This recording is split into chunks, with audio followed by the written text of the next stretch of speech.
Bienvenidos a esta sesión. Vamos a dar un review de lo que tenemos hasta ahorita.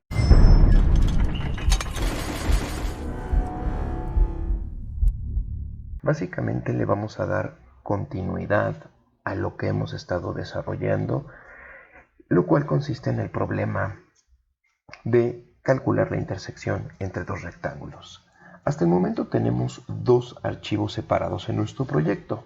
Nuestro programa principal llamado program.cs y nuestro código llamado acuarela.cs. Acuarela.cs es un espacio de nombres llamado acuarela.primitives y dentro de acuarela.primitives, nuestro espacio de nombre, hemos creado hasta el momento dos clases. La primera clase se llama iPixel porque va a representar a lo que es un píxel en pantalla entero y es de integer.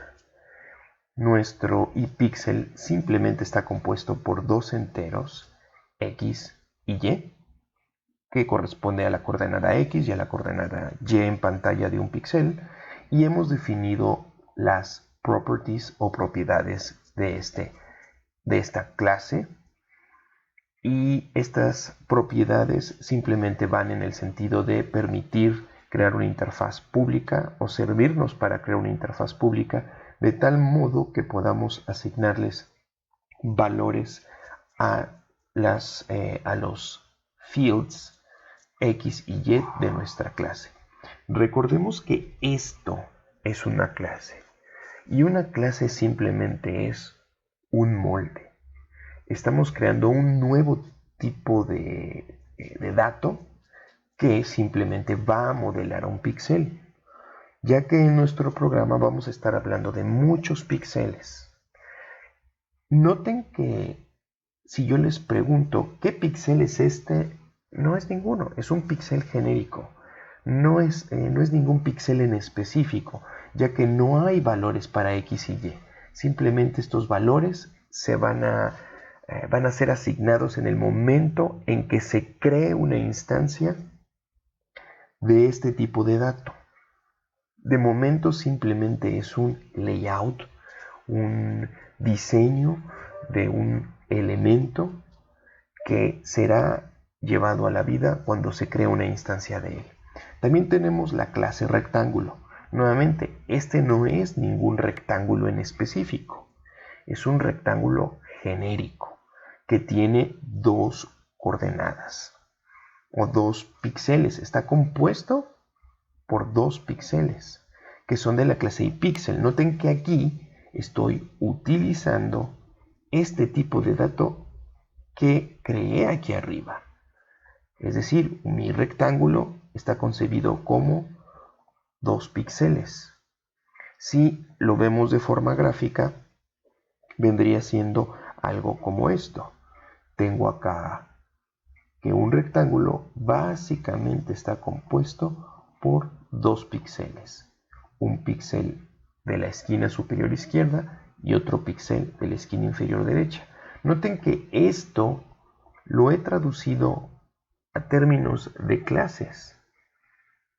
Lo he construido o lo he modelado usando la programación orientada a objetos, o lo he abstraído, es decir, tomado los elementos más relevantes para crear mi clase iPixel.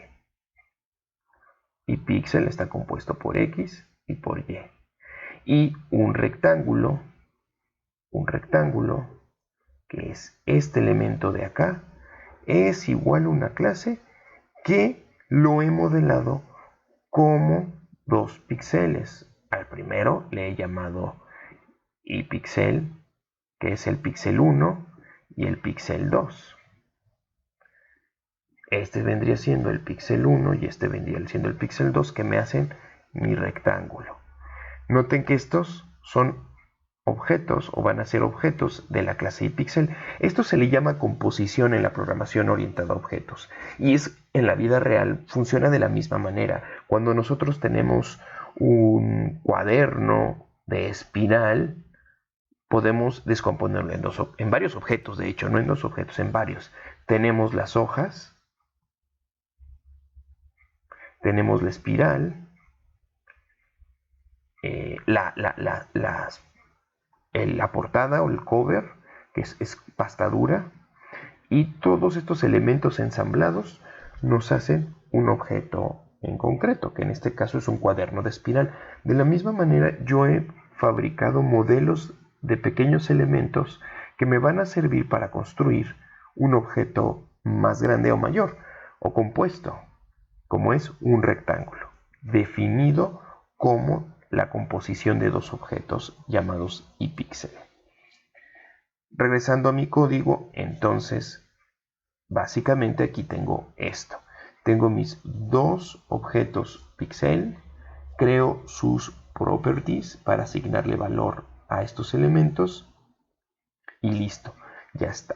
De momento, la clase pasada probamos este código simplemente creando objetos de la clase iPixel, creando elementos rectángulo y asignándole valores a sus elementos. Y listo, ya está. Es lo que tenemos hasta ahorita.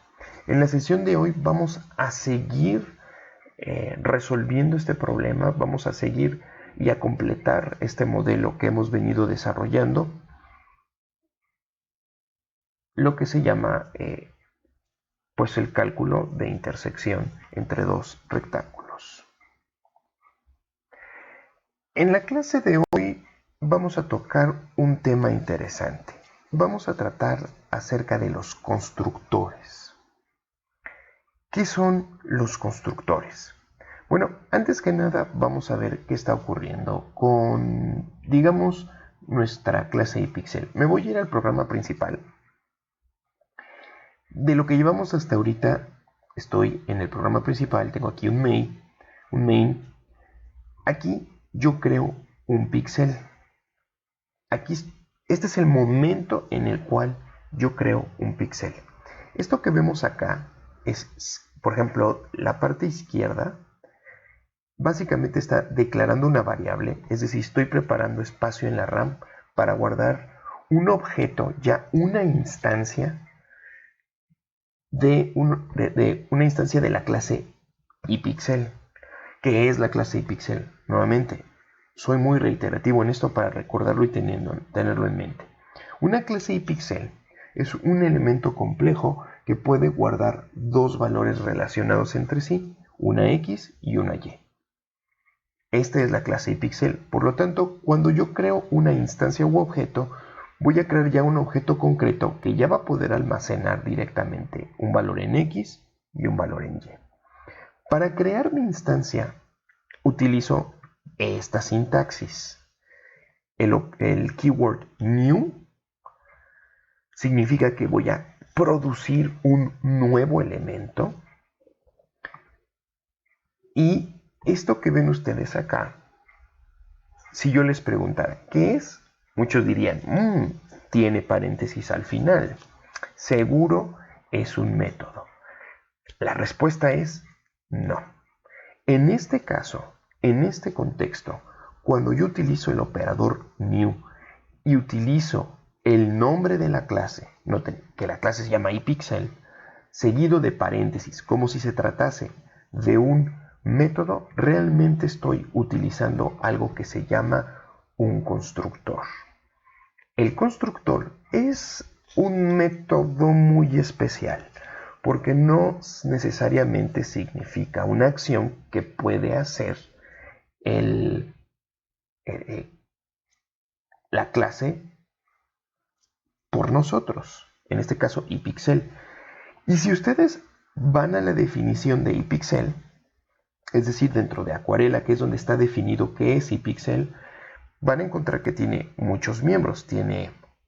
Está todo colapsado. Esta es la propiedad.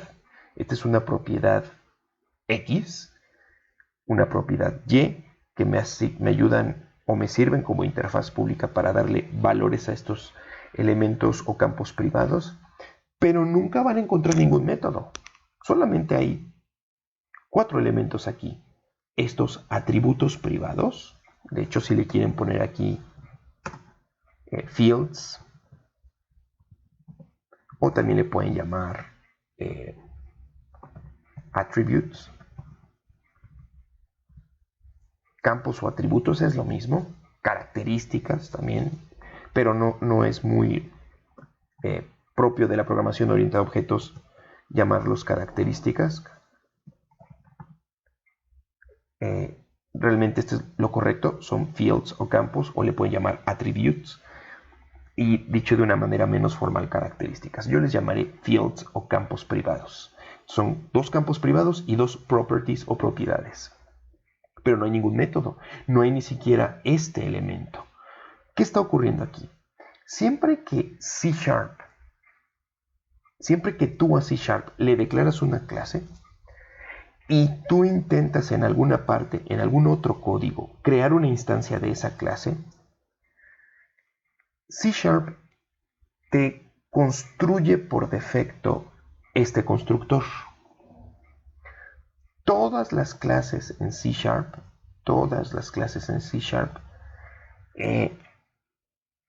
reciben propiedades de un objeto genérico en C#. Todo en C# dijimos que era un objeto.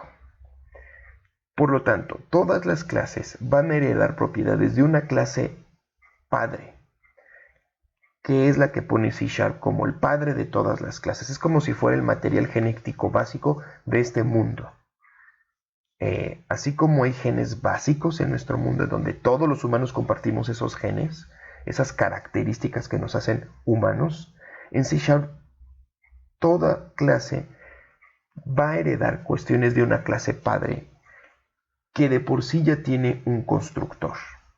Por lo tanto, a pesar de que no existe físicamente o nunca codificamos este constructor, este método especial, C# lo crea por nosotros y nos lo provee para que nosotros podamos directamente ya empezar a crear objetos sin haber nosotros definido este constructor. Ahora, hemos estado hablando de constructor, pero no hemos dicho qué es. No lo hemos definido muy formalmente. Así que voy a aprovechar para definir qué es un constructor. Y para eso me voy a servir de mi paintbrush. Vamos a poner un constructor. ¿Qué es un constructor en la programación orientada a objetos? Tomen nota. Un constructor definido ya formalmente es un elemento crucial en la creación de objetos. Un constructor puede ser definido como un método especial que es invocado durante la creación de un objeto. Tomen nota, es un método especial. Es un método especial.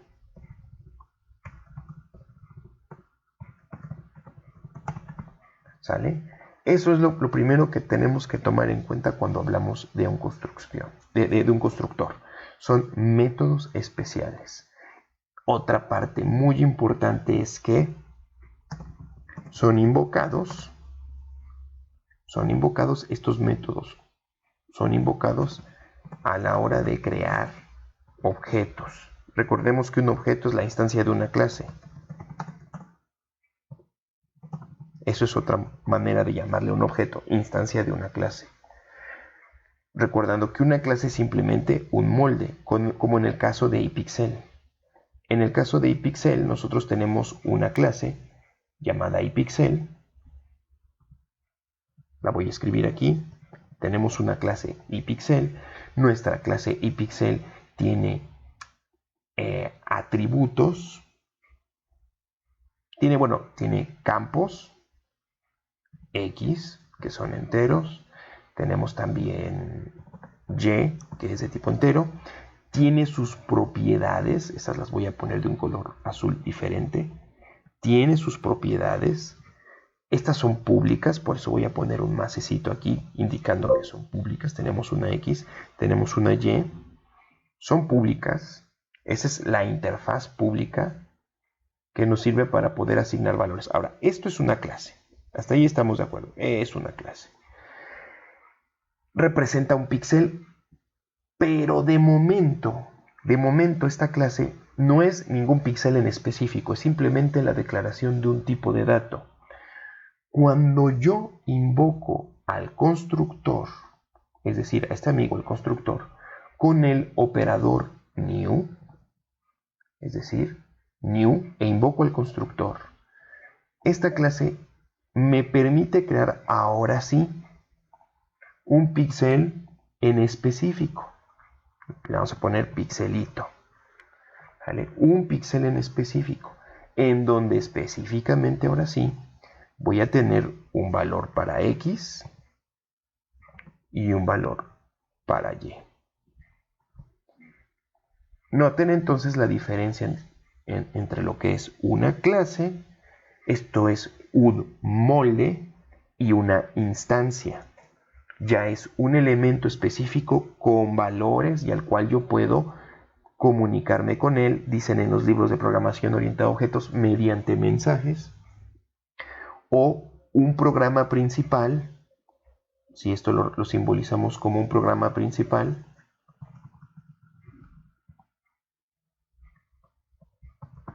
si un programa principal puede hacer uso de estas instancias. Es entonces un constructor el que me va a permitir de alguna manera construir instancias.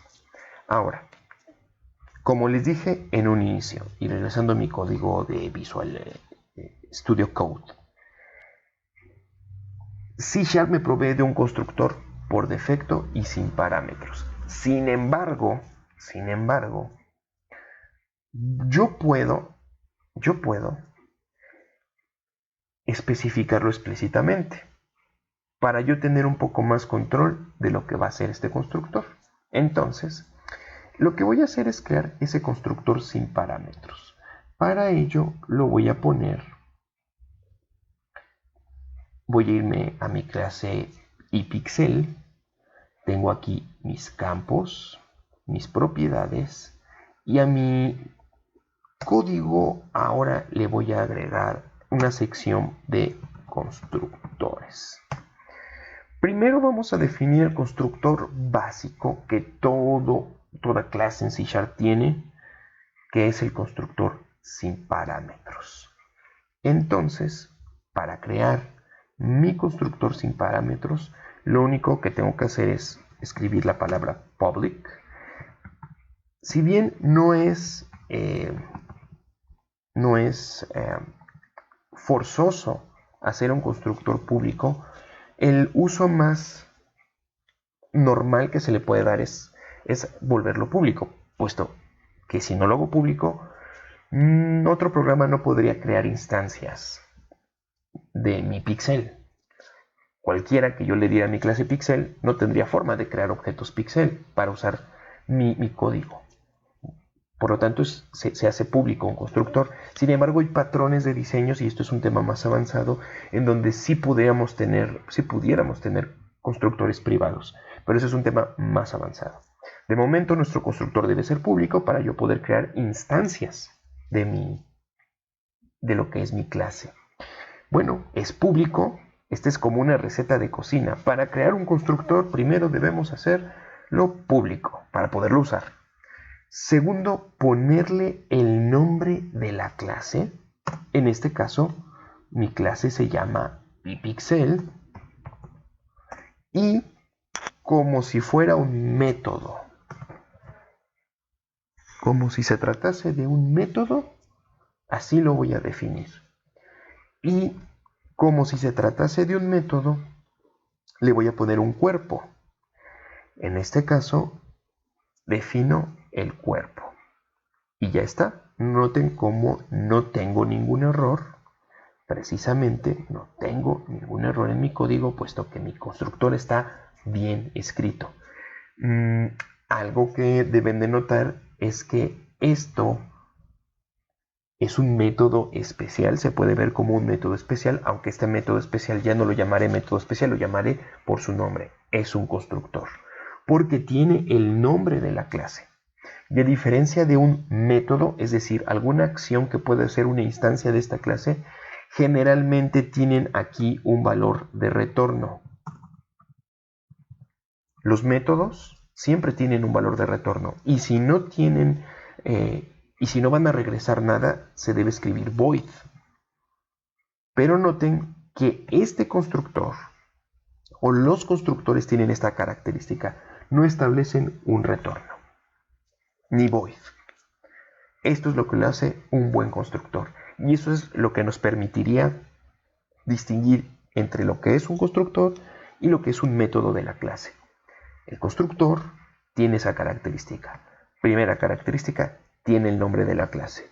Y si tiene el nombre de la clase y tiene paréntesis, no debe tener ningún tipo de declaración de retorno, ni void. Void, recuerden, es cuando una clase, un método no regresa valores. Se tiene que poner void, no regresa nada. Pero un constructor ni siquiera tiene esa declaración de retorno.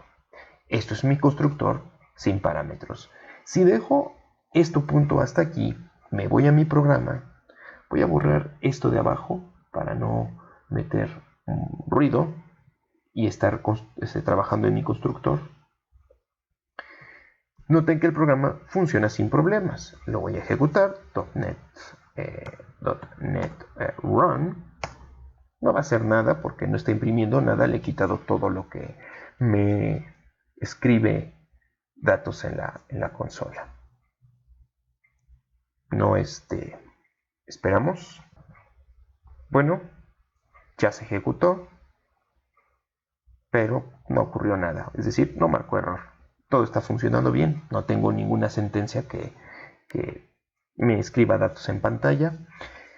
Ya está, mi constructor. Sin embargo, el hecho de yo declarar un constructor me permite a mí, aquí dentro del constructor, crear alguna rutina o acciones de cosas que quiero que se ejecuten cuando el constructor cuando se crea una instancia de este objeto. De momento, para que vean cómo un constructor es llamado al momento de que se crea una nueva instancia, voy a poner aquí console, un simple mensaje, nada más de prueba, writeLine, se ha creado un nuevo píxel. Se ha creado un nuevo píxel.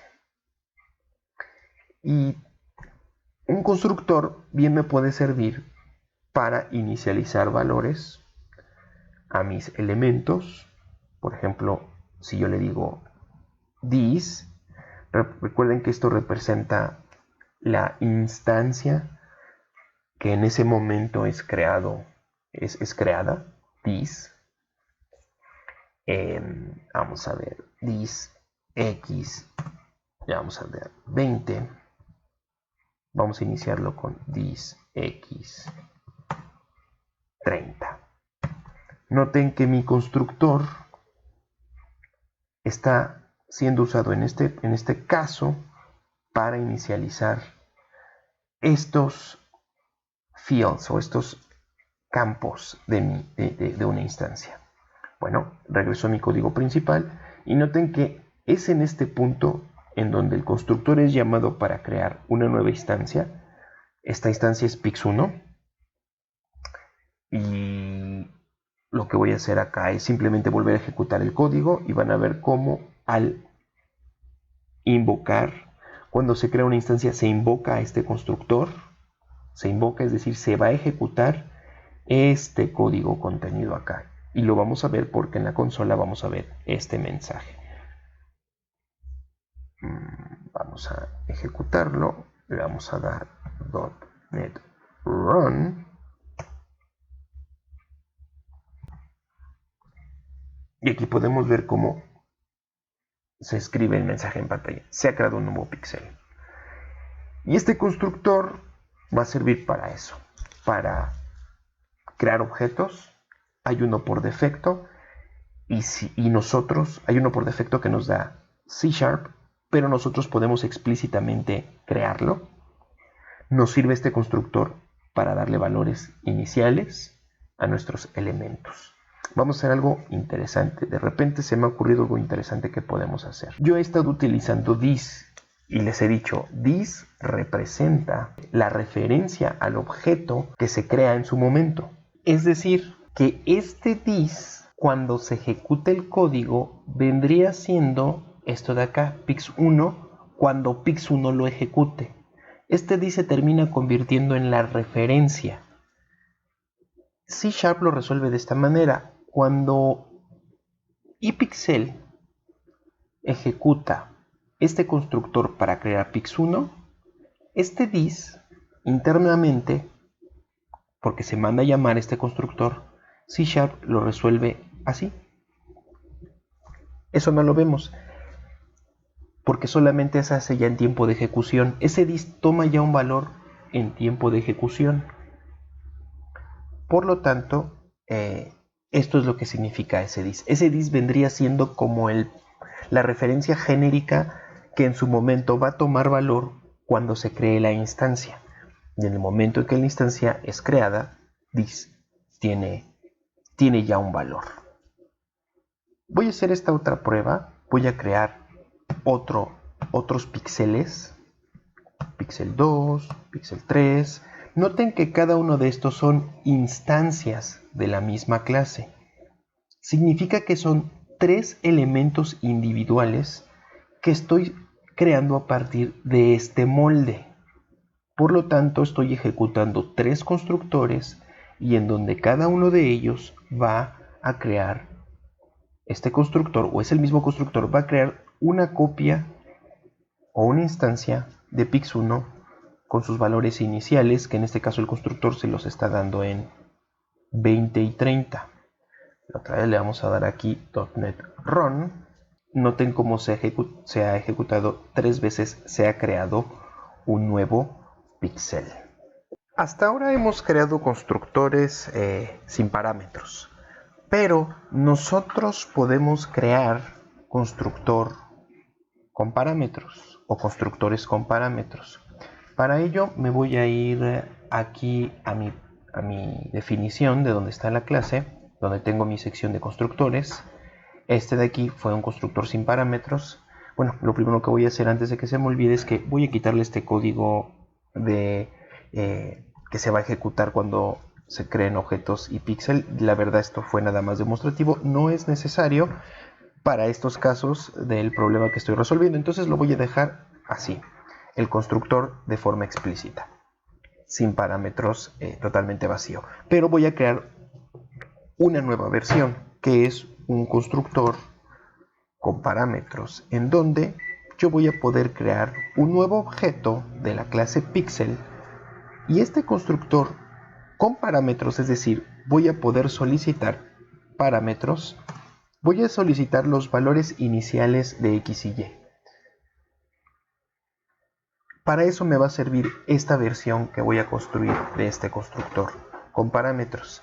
Cuando yo tengo dos entidades, en este caso estos dos constructores que tienen el mismo nombre, pero que varía el número de parámetros que yo le puedo pasar, se dice que estoy sobrecargando el constructor. Es decir, estoy creando una versión diferente del mismo constructor llamado iPixel, en donde esta nueva versión acepta dos parámetros. Yo puedo tener las sobrecargas que yo quiera, en donde estas sobrecargas se diferencian entre sí por el número y el tipo de parámetros que aceptan. Entonces yo tengo acá una sobrecarga de constructores. Por cierto, este término de sobrecarga también aplica a los métodos. Puedo tener métodos sobrecargados y eso lo veremos más adelante cuando entremos de lleno al tema de métodos. Entonces, yo aquí ya tengo una nueva versión para mi constructor, que es una versión con parámetros, y básicamente este constructor lo que va a hacer es establecer los valores iniciales de mi instancia actual de X. Simplemente le voy a decir lo que tú me des en X.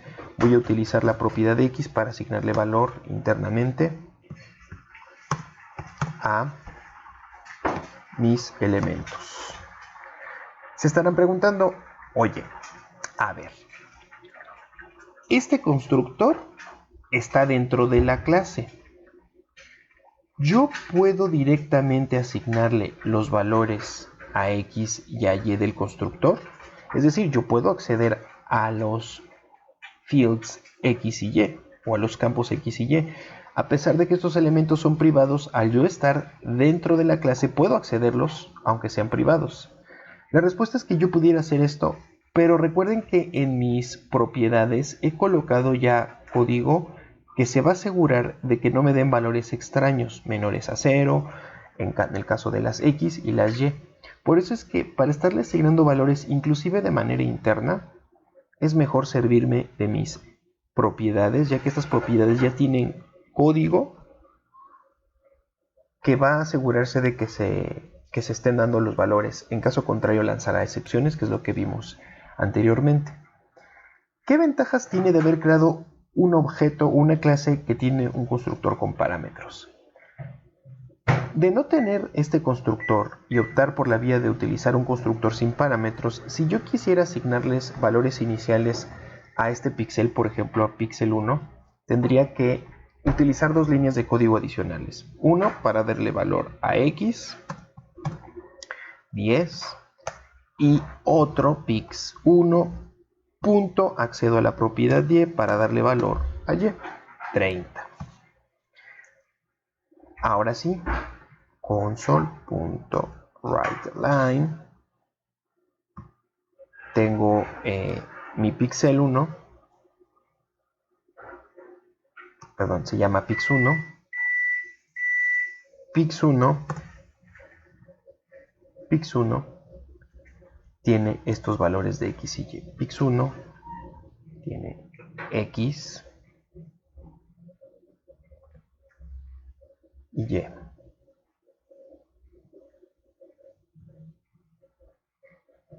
Y aquí vamos a poner, aquí sería 0 y 1, que sería pix1 su valor en X, pix1 su valor en Y.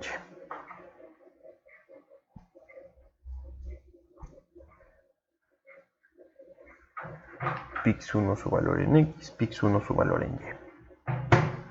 Listo, pues esto lo que me permite es un constructor sin parámetros. O si utilizo esta versión, tendría que hacer estas dos líneas de código para tener un objeto que ya tuviera valores en X y en Y. Vamos a probar el código. .NET Run.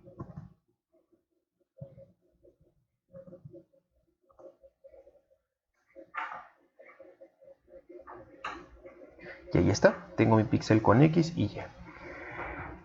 El utilizar una versión con parámetros me permite ahorrarme un poquito estas dos líneas de código. Noten que aquí, para crear una nueva instancia de pix1, creo una versión con parámetros. Digo, estoy usando una versión sin parámetros. Y ahora lo que voy a hacer es acá lo que voy a hacer es darle aquí un valor inicial. No, aquí no, en programa. Aquí le voy a dar un valor inicial de 10,30. Ya estoy pasándole parámetros a mi constructor, el cual me va a crear un pix1, ya con estos valores X y Y ya inicializados. Noten que estos ya los puedo comentar. Y es código equivalente. Al final se me va a crear también un objeto que me va a mostrar este mensaje. Vamos a probarlo.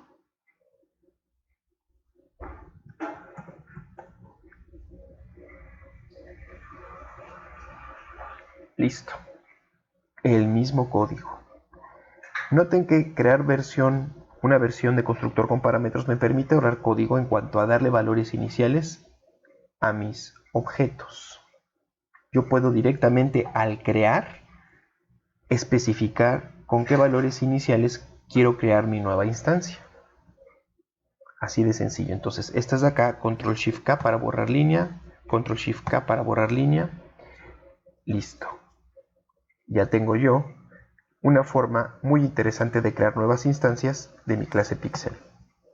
Este código pudiera yo repetirlo y crear varias opciones. Crear mi píxel 2 con otros valores iniciales, 100 y 34.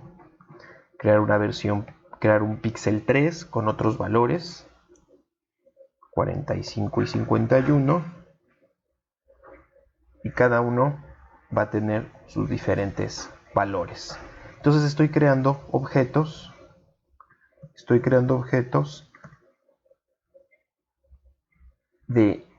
Que están siendo creados a partir de una misma clase, pero cada uno de ellos tiene su propia copia de su información. Estoy utilizando un molde padre, un molde principal, que en este caso es el píxel, pero estoy obteniendo 3 elementos individuales, cada uno con sus propios datos. Para ello utiliza esta parte que es el constructor. Hasta aquí la vamos a dejar en esta sesión. Creo que hemos visto suficiente por esta sesión. Hemos visto, y para hacer un resumen de lo que vimos, aprendimos que para crear instancias nosotros disponemos de elementos especiales llamados constructores. Un constructor es un método especial que lleva el nombre de la clase y que me permite definir cómo se van a crear mis objetos al momento de crear una instancia nueva a partir de una clase. Vimos que hay constructores sin parámetros, que es un constructor que por defecto todos los objetos o todas las clases tienen en C#, pero también podemos crear versiones sobrecargadas o con parámetros de mis mismos constructores. Un aspecto importante que hay que decir es que a pesar de que este constructor es provisto por C# de manera natural, ocurre que cuando nosotros creamos una versión con parámetros, C# no nos crea automáticamente. Para demostrarlo es que voy a comentar este código, es decir, voy a comentar el constructor sin parámetros, voy a dejar esta versión, este constructor con parámetros. Si corro mi programa así, vamos a ver si me da problemas. .NET Run me está marcando un error. Dice que no hay un parámetro formal. Vamos a ver cuál comenté. Pues sí existe este. Y me está marcando el error de que no hay un parámetro formal. Y simplemente por haber comentado este constructor. De alguna manera no está generando y no me está tomando en cuenta este constructor si no existe el constructor base. Vamos a ver de nuevo el error. Yo esperaría que me ayudara con un mensaje de error más claro, en el sentido de que me dijera falta en constructor por defecto, pero no, me dice que no hay argumento dado que corresponda al parámetro formal requerido X. Sin embargo, el error es este, que he quitado este constructor que ya no me es dado por defecto. Si regreso el constructor por defecto y vuelvo a ejecutar, el programa se vuelve a ejecutar correctamente. Como ven, es un error bastante peligroso, pero es algo que deben de tomar en cuenta. No escribir el constructor básico, este de aquí. No construir el constructor básico cuando se ha creado una versión con parámetros nos va a impedir que C# lo cree automáticamente por nosotros. Es decir, C# dice, con que creaste la versión con parámetros, entonces tú ya eres responsable de crear la versión sin parámetros y no se te olvide de crearlo. Entonces tenemos que generarlo, si no nos va a marcar ese tipo de error. Bien, en la siguiente sesión seguiremos trabajando en nuestra clase que va a resolver ese problema de generar la intersección o calcular la intersección entre dos rectángulos. De momento este proyecto nos ha servido como pretexto, como vehículo para introducirnos a estos nuevos conceptos como son los constructores. Si tienen cualquier duda, no olviden escribir al chat. Nos vemos en la siguiente sesión. Hasta luego.